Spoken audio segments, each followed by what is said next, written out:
I am the princess who causes my father the most headaches, stubbornly adhering only to the law. The Grand Tutor praised my calligraphy, saying, "Princess, your writing carries the aura of one who rules the realm." I promptly had the Grand Tutor bound and sent to the Ministry of Justice, accusing him of recklessly discussing the succession and attempting to flatter the imperial heir to death. My father, helpless, punished me by making me copy the admonitions to women 100 times. After my wedding, the prince consort brought home a female confidante. The two recited poetry and composed couplets in the study. The confidante picked up the phoenix crown I'd left on the desk, placed it upon her head, and examined herself in the bronze mirror. Seeing me enter, she remained unflustered, giggling coquettishly. "Princess, the prince consort often says that had I been born into the imperial family, I would rival you. See? Doesn't this phoenix crown look quite fitting on me?" The prince chimed in, "Warner, Hongxiu was just joking. Don't take it seriously." My expression remained impassive as I ordered the Jinwu guards outside. "Someone dares compare herself to the princess, plotting to usurp the throne. By my command, seal the mansion gates. Execute every last member of the household's extended family." At my command, the imperial guards instantly smashed through the windows. It wasn't the handful of guards described in those storybooks, but 2 entire squads of fully armed, heavily armored royal guards. The narrow study was instantly filled with the clanging of iron armor. Before Hongxiu could remove the phoenix crown from her head, 2 burly Jinwu guards seized her, twisted her arms behind her back, and pinned her to the floor.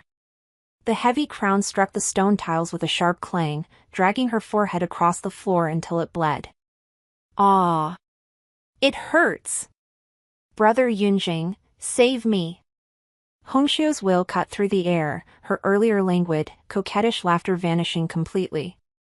Lu Yunjing still clutched the poetry collection he'd intended to show off to Hongxiu, frozen in place. Only when he saw the gleaming blade pressed against Hongxiu's throat did he snap back to reality. "Zhao Wan! Have you lost your mind?" Lu Yunjing flung the poetry collection aside and rushed to my side, his face flushed crimson.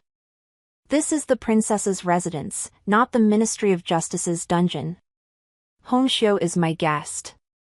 What right do you have to arrest her?" "What right?" "The right granted by Article 120, Volume 3 of the Great Zhou Code." I looked at Lu Yunjing, my tone as calm as if reciting a textbook. "Any commoner who privately possesses imperial regalia shall be beheaded. Any who usurps imperial ceremonial attire shall be subjected to lingqi. Any who knowingly fails to report such offenses or colludes with the offender shall bear equal punishment." I pointed at Hongxiu, pinned to the ground, then at the crooked phoenix crown atop her head. "As the esteemed princess of the realm, my rank equals that of a prince. This 9-feathered phoenix crown was bestowed by His Majesty the Emperor. It symbolizes my status." She, a mere commoner, not only dared to touch it but openly wore it, even declaring, "I am no less than the princess." What is this if not treason? Lu Yunjing was speechless with fury, his finger trembling as he pointed at me. "It was a joke. Can't you tell a joke from seriousness? It was just a passing remark. Hongxiu is innocent and carefree, unaware of royal etiquette. As a princess, can't you show a shred of tolerance?" I tilted my head, puzzled. "Tolerance, does that mean shielding someone from capital punishment?" "Lu Yunjing, I recall you were the newly crowned 3rd-place scholar. You ought to be well versed in the law. Tell me, which article of the Great Zhou Code states that declaring something a joke absolves one of treason?" Lu Yunjing was stumped, his face alternating between pale and green. Hongxiu on the floor finally snapped out of it. She lifted her head desperately, tears welling in her eyes as she pleaded, "Princess, I truly was merely curious. I didn't know this was a capital offense. Ignorance is no excuse. You cannot treat human life so carelessly." I nodded again. "Very well. That adds another charge." I turned to face the commander of the Imperial Guards. "Record this, the criminal Hongxiu openly questioned the imperial laws and attempted to evade punishment by pleading ignorance. Her crime is compounded. Take her away and send her directly to the imperial prison. Remember, the phoenix crown is evidence. Don't let her remove it. Keep it on her head as she enters the dungeon. Let the jailers feast their eyes on this princess rivaling grandeur. Hongxiu's eyes rolled back in terror, and she fainted instantly. As she was dragged away, the phoenix crown remained firmly wedged on her head, its jewels and feathers jangling wildly, creating an utterly grotesque sight. Lu Yunjing finally panicked when he saw I was serious. Though stubborn, he knew what the imperial prison entailed. Entering meant either death or being skinned alive. Zhao Wan! You can't arrest her. She is. Sweat poured down Lu Yunjing's face as he stammered for a long moment.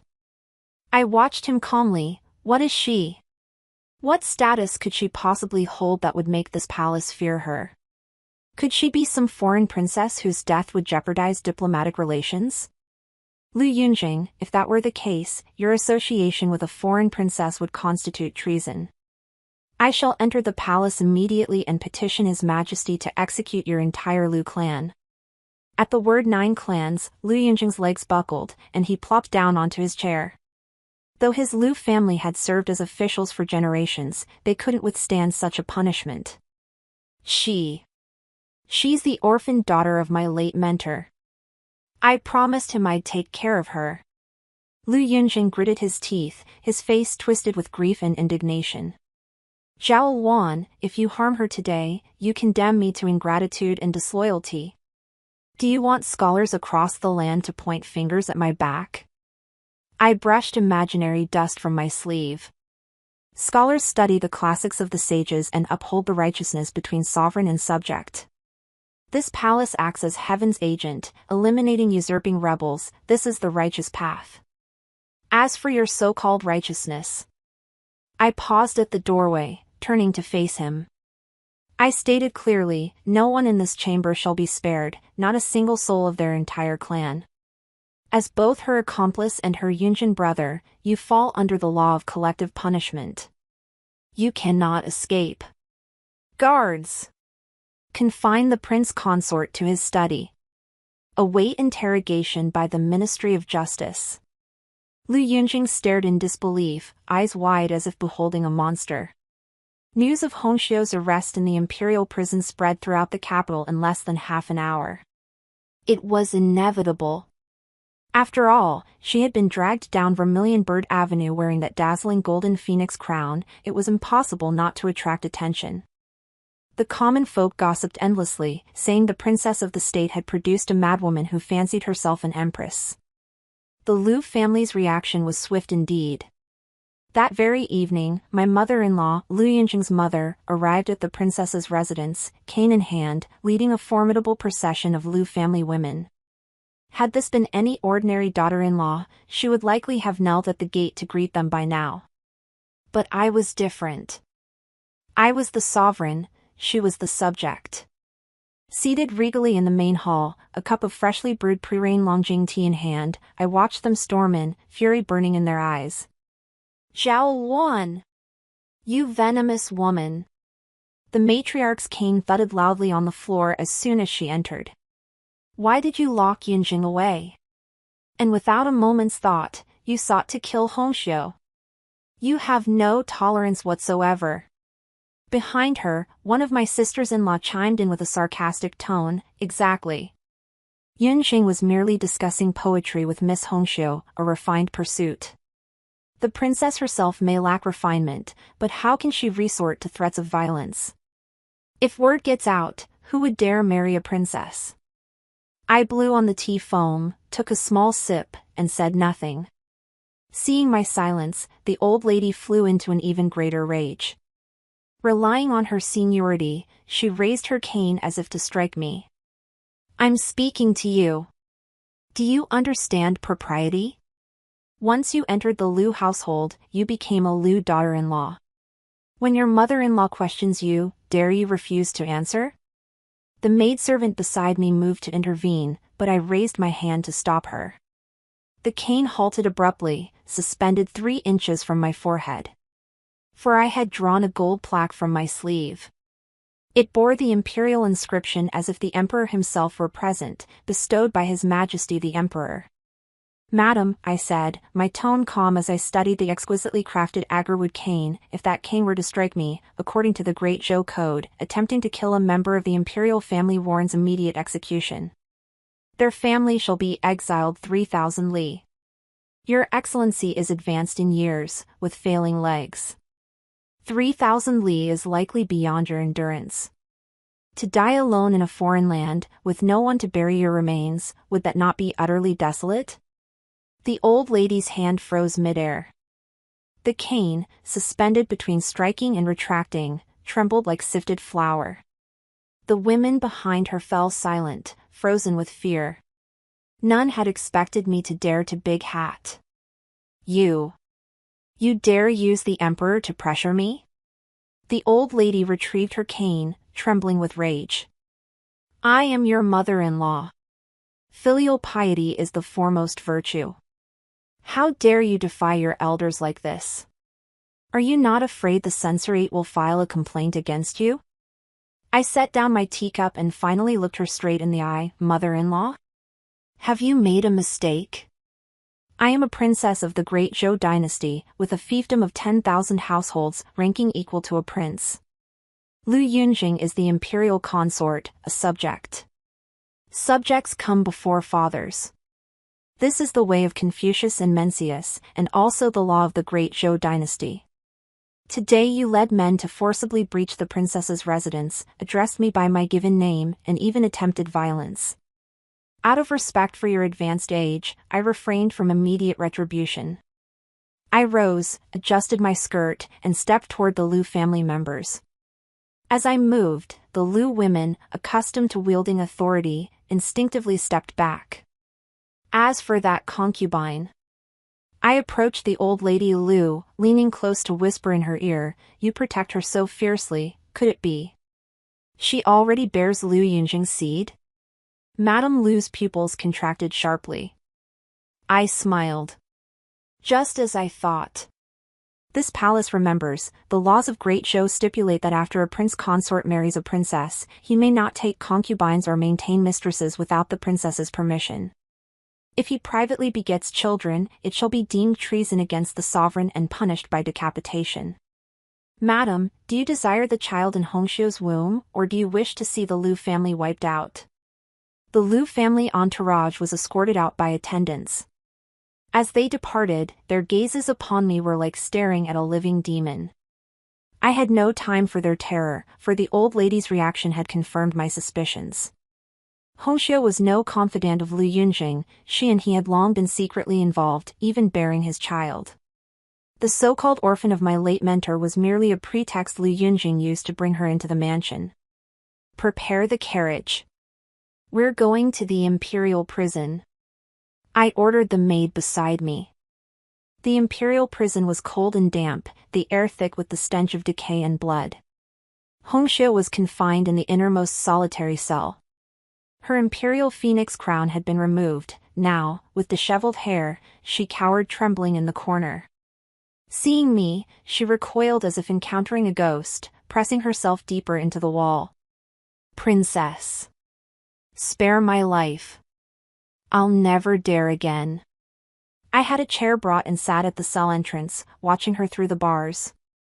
"Hongxiu, I've come to offer you a chance." I picked up Lu Yunjing's poetry collection, which had been thrown to the floor, and opened it to a page. These lines, "May I find one true heart, and never part till our hair turns white," were written by you, weren't they? Hongxiu froze, then nodded frantically. Yes, it was me. "Princess, Yunjing and I truly love each other. Please, grant us your blessing. Our love is genuine. In this era where feudal ethics devour us, only our souls are truly united." Clinging to this lifeline, she launched into a passionate monologue about their profound bond. "Love knows no social rank. Though you are a princess, you possess his body but not his heart. Keeping him bound to you like this, doesn't it torment you? If you release me, I'll take the child and flee far away, never to return to the capital. I listened impassively to her lengthy speech, finding it merely noisy. "Are you finished?" I cut her off. "I have no interest in whether your souls are kindred. I heard only one crucial point." I pointed at her belly. "You mentioned taking the child?" Hongxiu instinctively clutched her stomach, her face turning ashen. In her panic, she had let slip the truth. And no. Attendants, summoned the imperial physician. I had come prepared, the physician was waiting outside. Two jailers stepped forward to restrain Hongxiu while the physician took her pulse through the bars. Moments later, he reported, "Your Highness, it is indeed a pregnancy pulse. Over 2 months along." 2 months. My wedding to Lu Yunjing had been but a month ago. What a true love, what a mentor's orphan. I rose to my feet, gazing at Hongxiu's face, now etched with utter despair. According to the Great Zhou Code, a prince consort who commits adultery shall be executed. A concubine bearing an illegitimate child is deemed to have corrupted the imperial bloodline, a crime equivalent to deceiving the sovereign. Hongxiu, you're so fond of true love, aren't you? I'll grant you your wish. I instructed the jailer, "Give her clean clothes. Make sure no one can tell she's been tortured. Also, polish that phoenix crown and send it to her." Hongxiu's eyes widened in terror. "You. What are you doing?" I smiled faintly. Tomorrow is His Majesty's birthday celebration, attended by all officials. The Liu family has always claimed this palace as jealous and heartless, hasn't it? I intend to take you to the banquet. Before all civil and military officials, let everyone see Lu Yunjing's red-cheeked confidante. Oh, and bring those love poems you wrote in prison, along with the token Lu Yunjing gave you. If it's true love, we should proclaim it loudly for the whole world to hear, shouldn't we? On the emperor's birthday, the palace was adorned with festive lights and decorations. Lu Yunjing had also been released. Following behind his father, the Chancellor Lu, his face looked haggard. When he saw me, his eyes burned with venom, yet concealed a hidden smirk. Clearly, the Chancellor had already coached him. Halfway through the banquet, after 3 rounds of wine, Chancellor Lu suddenly rose, strode to the center of the hall, and knelt before the emperor, kowtowing. "Your Majesty, this old servant is guilty. I failed to raise my son properly, bringing disgrace upon our family." Father Emperor rubbed his temples with a headache, glancing at me. "My loyal minister, what do you mean?" Chancellor Lu's old eyes filled with tears. "My son, Yunjing, has been diligent and conscientious since marrying the princess. But Her Highness has been excessively harsh. Just days ago, a distant orphan girl came to stay at our home temporarily. Yet over a few playful remarks, the princess subjected her to private punishment, imprisoned her, and even threatened to implicate my entire household.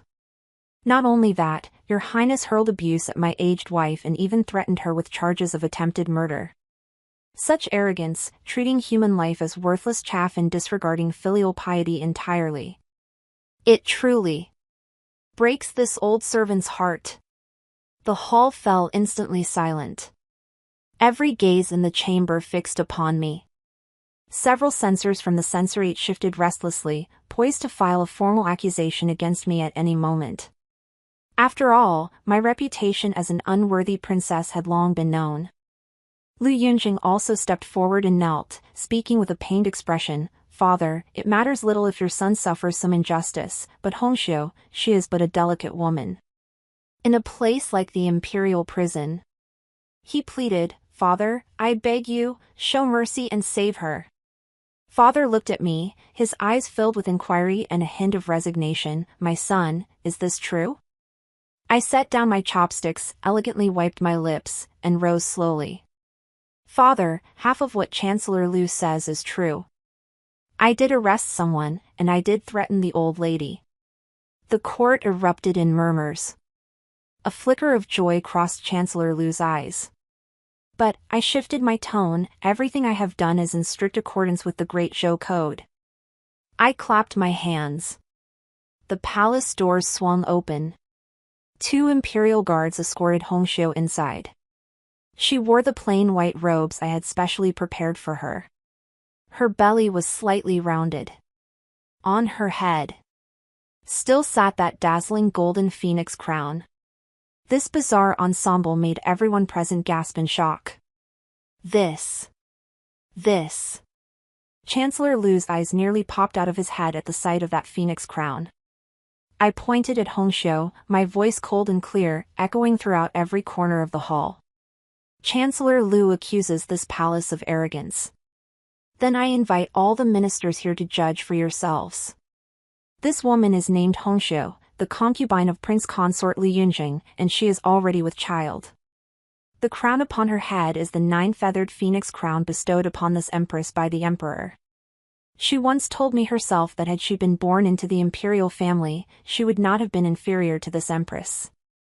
I turned to face Li Yunjing, his face now drained of color. Minister Lu, you just called her a weak, insignificant woman? I see her as having lofty ambitions. She aspires to be empress. That's impossible. Lu Yunjing protested frantically. You're the one who harmed her. You forced her to wear it. I had anticipated this defense. I drew a stack of letters and that poetry collection from my sleeve, presenting them directly to my father. Father, these are the letters seized from Hongxiu. They contain not only the lewd and sensual verses exchanged between Lu Yunjing and her, but also. I paused, my gaze sharp as a blade, piercing the chancellor. Furthermore, Lu Yunjing vowed that once your majesty passes away and this princess loses her protector, he would depose me as heir and install Hongxiu as his legitimate wife. He even declared with certainty that once the young emperor ascends the throne, Chancellor Lu could wield the emperor as a puppet to command the nobles. With the Lu family dominating the court, he promised to make Hongxiu the most honored woman in the realm. Not only that, but this palace has uncovered records of you, Chancellor Lu, embezzling funds from the Ministry of Revenue to secretly maintain a band of assassins. During my days in the imperial prison, with nothing better to do, I had the Ministry of Justice investigate the treasury's deficit. And what do you know, Chancellor Lu?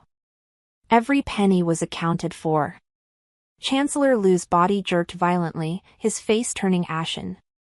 He had thought this was merely a farce of jealousy within the harem, never imagining I had already placed the blade against his throat. Watching the trembling Lu father and son kneel before me, I smiled faintly. Chancellor Lu, you claimed I treat human lives as worthless grass? No. What I revere most is the law. And you are the ones who truly scorn the law. After Emperor Father finished reading those letters and ledgers, he was so enraged he slammed the evidence onto the floor. Very well. Very well indeed, the Lu family. My most trusted minister indeed. Guards! Immediately imprison Lu and his son, along with the criminal Hongxiu, in the imperial prison to await their sentence. Seize the chancellor's residence. All individuals implicated in this case are to be arrested. The imperial guards surged forward like wolves. As Lu Yunjing was dragged away, he screamed hysterically, Zhao Luan!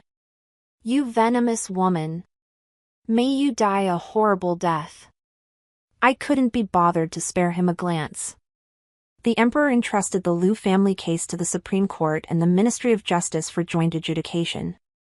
With nothing else to occupy me, I attended the Supreme Court hearings daily, ensuring every procedure adhered to the Great Zhou Code. Under torture, Chancellor Lu confessed swiftly. He not only admitted to embezzlement and factionalism but also named a string of accomplices. Suddenly, the entire court was gripped by fear.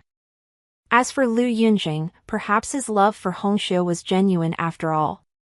In his final moments, he managed one last clever maneuver. The Great Zhou Code stipulates that any woman sentenced to death who is pregnant shall have her execution postponed until after childbirth. Moreover, even for the grave crime of treason, male children under 8 years old are exempt from execution. The child in Hongxiu's womb has not yet been born and is not subject to collateral punishment. You cannot touch them. In the courtroom, Lu Yunjing stood with disheveled hair, looking like a madman. He knew his death was certain, but he wanted to preserve his family line. And he had indeed seized upon a loophole in the law. Upon hearing this, Hongxiu's eyes flashed with wild joy. She cried out, "Right! The law forbids killing pregnant women. Zhao Luan, you cannot kill me." I snorted derisively, setting down my teacup and stepping out from behind the screen. Approaching Hongxiu, I looked down at her from above. "You are correct. The Great Zhou Code does indeed contain such a provision. But," I shifted my tone, "Lu Yunjing, how can you be certain the child in Hongxiu's womb is truly yours? As far as this palace knows, Hongxiu has had more than one lover. Young General Wei, the youngest son of Minister Qin, even your own younger brother, all have had intimate relations with her. It wouldn't be surprising if they've all been her bedmates." The moment these words fell, the joy on Hongxiu's face froze solid. Lu Yunjing's expression turned utterly incredulous. He stiffly turned his head, glaring at Hongxiu with eyes that seemed to burn through her. His voice came out like it was being squeezed through clenched teeth. "Is it true? Did you truly sleep with others? Is this child really mine?" Faced with the accusation, a flicker of guilt crossed Hongxiu's face, glaring brightly into Lu Yunjing's eyes. The truth needed no further explanation. "You whore!" Lu Yunjing had completely lost his mind. In front of everyone, he lunged at Hongxiu, punching and kicking her, cursing her a fickle, promiscuous slut.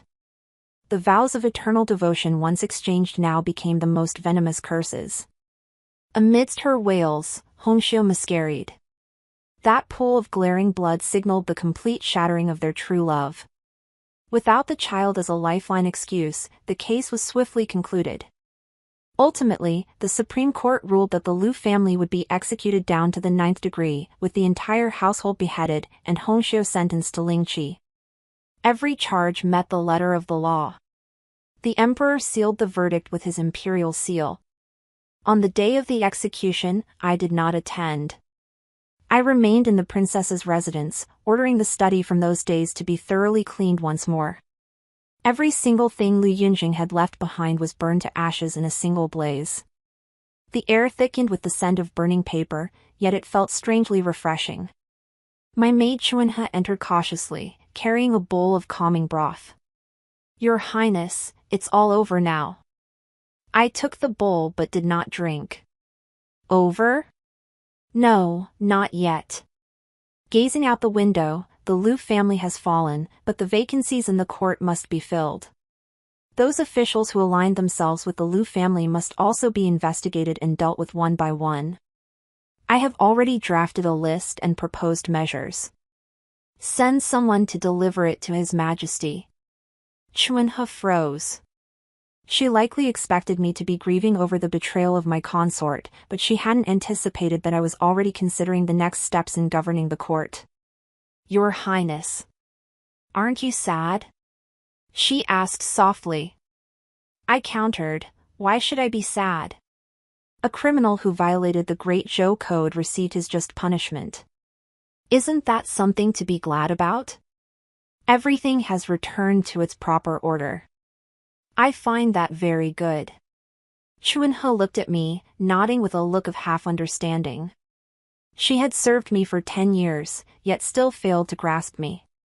In my world, there was no room for love, hatred, or personal vendettas, only rules and statutes. Every person and matter must be executed meticulously according to my blueprint. Lu Yunjing and Hongxiu were merely 2 stumbling blocks in my path. What I did was merely crush them. After the Lu family's downfall, the capital grew significantly quieter.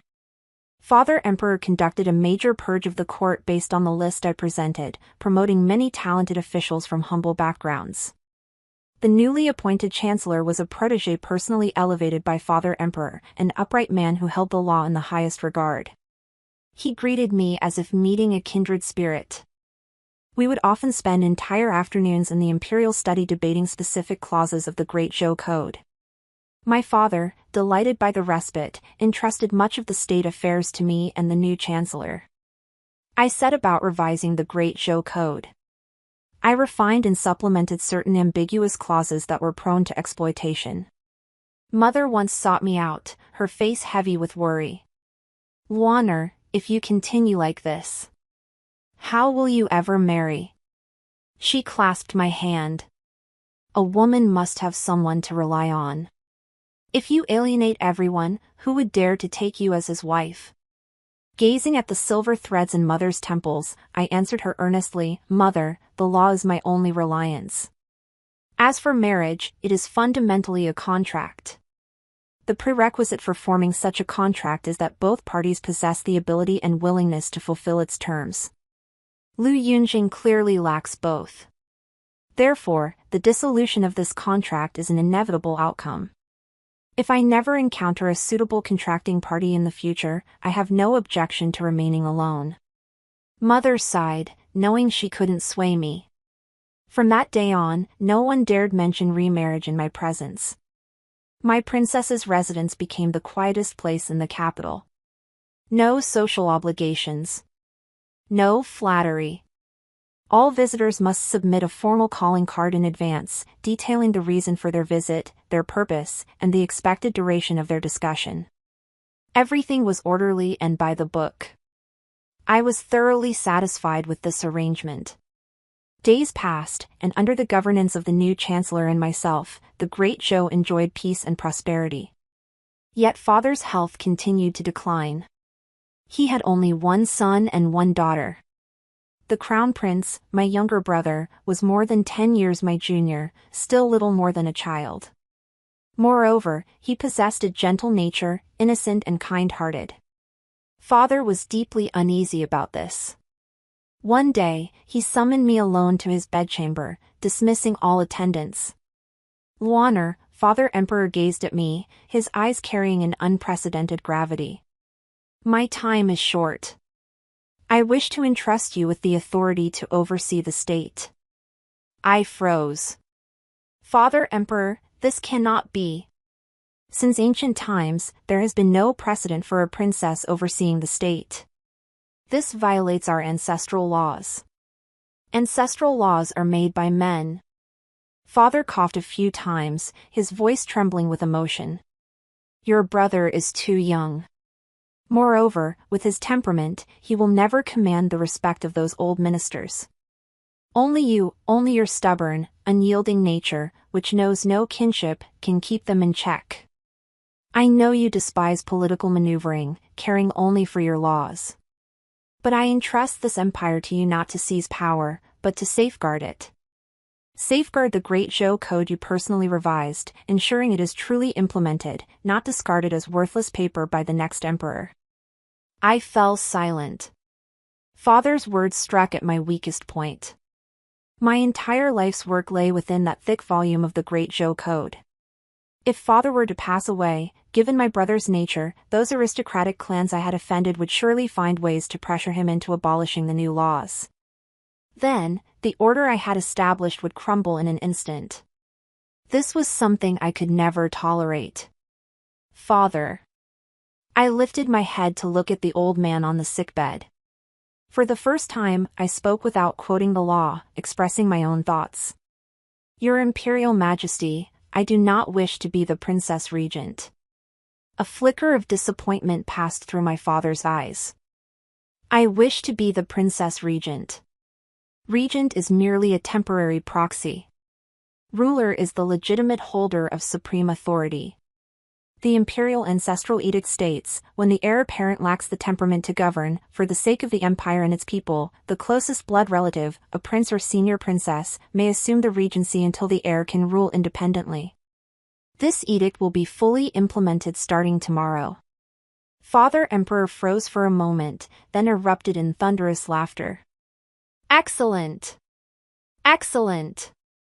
Truly worthy of being my daughter." As he laughed, he began coughing violently once more. I stepped forward and gently stroked his back. "Father Emperor, rest assured. With your daughter here, the Great Zhou dynasty shall not fall into chaos. The emperor passed away, and my younger brother, the crown prince, ascended the throne as the new emperor. That same day, the new emperor issued an edict, honoring the late emperor's will, to confer the title of regent princess on Princess Zhao Luan, the eldest princess of the state, entrusting her with the overall administration of state affairs. The edict sent shockwaves through the court and the realm. Some veteran ministers and princes of the imperial clan immediately united, kneeling outside the Hall of Supreme Harmony, chanting "When a hen crows at dawn, the nation is doomed," demanding the new emperor revoke the decree. The new emperor, thrown into a panic by this spectacle, sent for me. I donned the black and gold ceremonial robes of the regent princess, crowned with the imperial diadem bestowed upon me by my father on his deathbed. Stepping outside the Hall of Supreme Harmony, I surveyed the sea of kneeling civil and military officials. At their head stood my uncle, Prince Kong. "Zhao Luan! How dare you, a mere woman, usurp the imperial regalia? Step down at once!" Prince Kong pointed at me and barked. I ignored him, instead taking a scroll from a maid and slowly unrolling it. "The late emperor's will is here. Do you all intend to defy the imperial decree?" Prince Kong sneered coldly. "Who knows if this will is genuine? Our great Zhou dynasty has stood for 100 years, there has never been a precedent for a woman serving as regent." "Precedent?" I met his gaze, my tone unflinching. "I recall our founding emperor seized the throne from the orphan son and widowed mother of the preceding dynasty. At that time, there was no precedent for powerful ministers usurping the throne, was there?" Prince Kang's face darkened. You dare speak such nonsense." "I merely state facts." I tucked away the will. "Moreover, I must remind your Imperial Highness of one thing. According to Article 201 of the Great Zhou Code, recently revised by me, all imperial relatives shall not interfere in state affairs without imperial decree, shall not gather court officials, and shall not cause disturbances outside the palace gates. Violators shall have their titles stripped, be demoted to commoners, and confined within the imperial mausoleum. Your kneeling here now constitutes a violation of the law. I grant you 10 breaths to disperse of your own accord. After 10 breaths, the imperial guards will enforce the law." With that, I turned away from them and strode directly into the Hall of Supreme Harmony. Behind me, murmurs of astonishment and uncertainty rose from the assembled princes. 10 breaths passed, yet I heard no footsteps. Thus, I commanded the commander of the imperial guards outside the hall, "Arrest them all. Strip their titles. Send them to the imperial mausoleum. Execute immediately." After Prince Kong and the others were confined, no further opposition arose in the court. I began my regency. My daily routine became even more regimented than when I was a princess. At the hour of Mao, I rose to receive reports from each ministry. At the hour of Chen, I held morning court to handle state affairs. From the hour of Si to the hour of Wei, I deliberated with the grand secretaries. At the hour of Shen, I examined the new emperor's studies. At the hour of Yu, I processed the remaining memorials. At the hour of Su, I retired punctually. Not a single superfluous element existed in my life. The new emperor both revered and feared me. He knew that as long as he avoided missteps, I, his imperial elder sister, would be his most steadfast support. But should he ever harbor any ill intentions, I would be the first to dethrone him. Under this delicate equilibrium, the great Zhou's national strength flourished. The new laws I implemented penetrated every corner of the empire. Taxation, corvée labor, legal codes, weights and measures, all were standardized. Human emotions and connections, in the face of this cold order, grew increasingly insignificant. Some called me cold-blooded, said I lacked feelings. I did not care. For what I saw was the imperial treasury growing ever fuller, the people living in peace and contentment, and no more wars at the frontiers. That was enough. This day was the anniversary of the late emperor's passing. I led the new emperor to pay respects at the imperial mausoleum. Passing by the courtyard where the imperial clan was confined, I saw Prince Kong. He had aged considerably, splitting firewood within the compound. Upon seeing me, a complex emotion flickered in his cloudy eyes, hatred, resentment, but mostly a numb resignation to fate. He no longer roared at me as he once did. For he knew it was futile. In this world governed by the rules I had established, he had been utterly cast aside. The new emperor felt a pang of pity and whispered to me, "Your Imperial Highness, uncle." "Your Majesty," I interrupted him, "he will spend the rest of his days here. This is the price he must pay for his past actions." The new emperor dared not say more. After paying our respects to the late emperor, we walked back to the palace. The setting sun's afterglow bathed the long palace path, stretching our shadows far behind us. "Your Imperial Highness," the new emperor suddenly spoke, "are you happy?" I stopped in my tracks, considering the question seriously. "Happy? Your Majesty, I do not know what happiness is." Gazing at the setting sun in the distance, I replied calmly, "But I know what order is. When all things run along their proper course, my heart finds peace. Perhaps this is my happiness. A world without jest, without ambiguity, without equivocation, where everything is governed by clear contracts and orderly arrangements. I guard this world, and I guard myself. I am Zhao Luan, Regent Princess of the Great Zhou. I am the embodiment of law. With me, there are no jokes, only law. If you disagree, you may try. But I guarantee, the one who ends up crying and backing down will be you." The end.